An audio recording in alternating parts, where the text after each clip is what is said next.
Hello and welcome back. Sleepy What's It here with another miniatures video for you. In today's video, we're going to be taking a look at how to base out our Blood Bowl miniatures.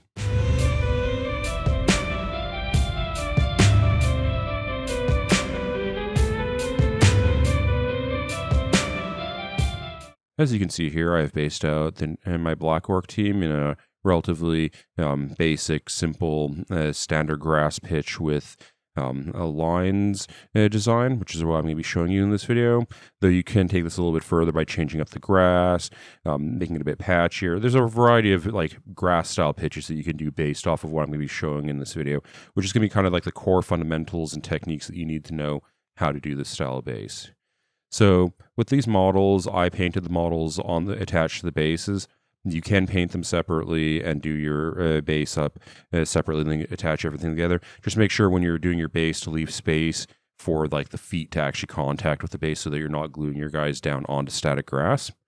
But yeah, so the first step we're going to be doing here is priming. If you've sprayed the entire model and got primer everywhere, this isn't really essential. It's just I don't recall, since it was a few months ago when I actually sprayed these guys, if I paid attention to actually spray the bases completely.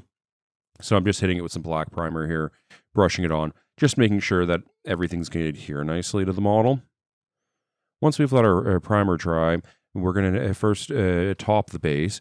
So I'm going to be using basic dirt from Reaper, but any kind of earthy toned brown paint should work for this. Basically, you're going to be painting the top of the base because though we're going to be putting static grass on it, you can still see some of this base through that. So you want it to have a brown color to it as opposed to a black color or something else. So you want it to, so it will read as like a grass on dirt style pitch. You don't need to be like super, this has to be the most perfect smooth paint job ever, but you don't want to be too patchy. So make sure you get good coverage, but don't sweat it too much since it's going to be mostly hidden. Once we've let that brown dirt layer dry, we're going to now want to rim our base.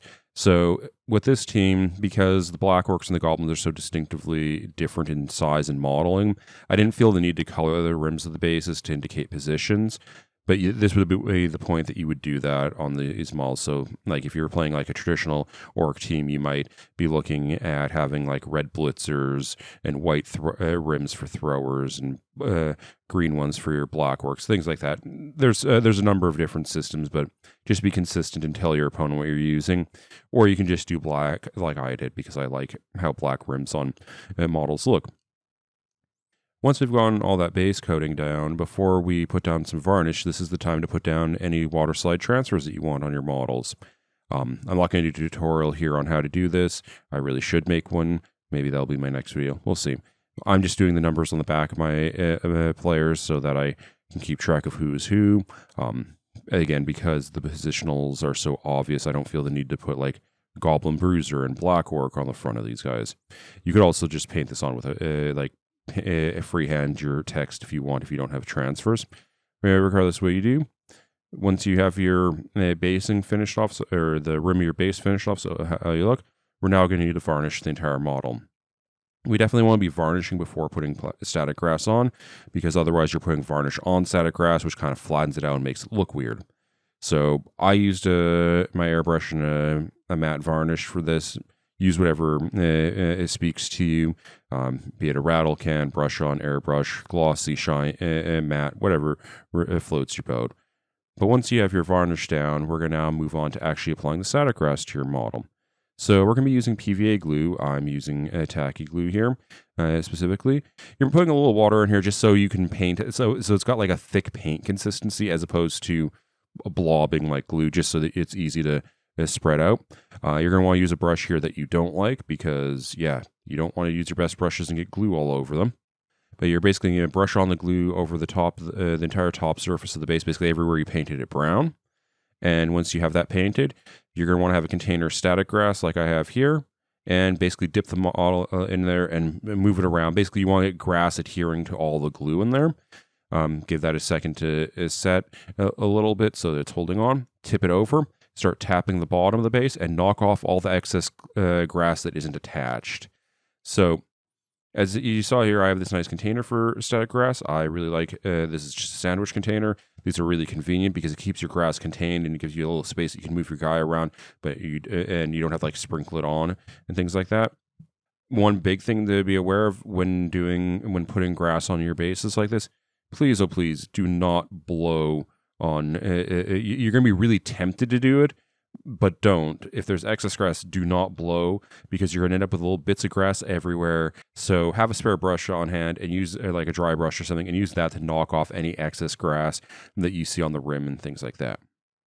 So you're going to want to let all that grass and the PVA glue completely set before moving on, just so it doesn't like get flaky and go everywhere. Once that's dried and we have our grass adhered, we're going to come back and finish off our bases. So the last thing we need to do is actually putting some lines on the base. So we're going to be using white paint. I'm using pure white from Reaper.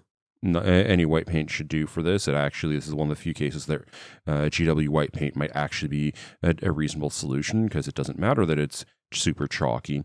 Anyway, after throwing some shade, we move on to actually applying our lines. So we could brush this on. It would be tedious and going to look a little bit clumpy if we do it. So the trick I have for doing this is using this wonderful customized tool here, aka a popsicle stick. So for this guy, we have kind of two sides to it. The one side for doing flat, complete connected lines, and then I've notched the other side for doing dashed lines. So you just want to brush on some paint and place the popsicle stick evenly on the base a little bit and lift it off, and it looks like someone put a chalk line down on the grass. So you're going to want to play around with this, do some lines in front, do some lines behind on models, maybe through the legs, things like that. If you're intersecting lines, just make sure they always intersect at a right angle, because on a blood pool pitch, at least, there's no lines that intersect at non-right angles. Just something to be aware of when you're placing them. Just kind of play around with it, see what really feels to you, what makes you happy with your bases. Yeah, so you're just going to want to put lines on all your bases, and then we're done.